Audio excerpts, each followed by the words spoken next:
Dans l'actualité également, une question. Le ministre américain de la Défense, Jim Mattis, a-t-il brisé un secret français en révélant publiquement que des renforts de troupes spéciales venaient d'être envoyés sur le sol syrien, et cela afin de lutter contre les hommes du groupe État islamique. Le gouvernement français, quant à lui, avait toujours eu pour habitude de choisir la discrétion sur cette question.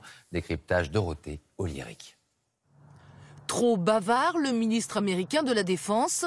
Hier, au Congrès, Jim Mattis a parlé des forces françaises en Syrie. Les Français nous ont apporté un soutien en Syrie avec l'envoi de leurs forces spéciales ces 2 dernières semaines. Une annonce non confirmée par le chef de l'État.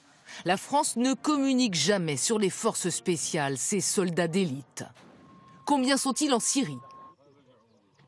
D'après nos informations, plus d'une centaine de soldats de l'ombre seraient présents au Kurdistan syrien dans le cadre de la coalition, souvent aux côtés des Américains. Ils se trouveraient dans la zone kurde ici en jaune avec leurs alliés, principalement dans la région de Manbij. Que font-ils sur le terrain ? Nous les avions filmés en opération côté irakien, à proximité de la frontière syrienne. Des images rares où ils sont aux côtés des Kurdes pour encadrer la lutte des Peshmerga contre Daesh, les conseiller, recueillir du renseignement et prêter main forte en cas de besoin. Le COS, le commandement des opérations spéciales, ne donne aucun détail sur le travail des Français en Syrie.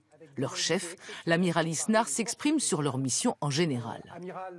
Qu'il s'agit d'aller neutraliser des ennemis ou des objectifs. J'ai pas besoin de Robocop. Moi, je cherche un commando malin qui sait aller chercher l'ennemi, qui sait parler avec la population. On est habitué à travailler avec des partenaires locaux, avec les populations. On habite avec eux, on fait travailler avec eux, on progresse et on va au combat avec eux. Des Français sur le front avec ces Kurdes syriens qui combattent les dernières poches de Daesh. Français et Américains sont aussi présents dans la zone au moment où leurs alliés kurdes font face à l'offensive de l'armée turque.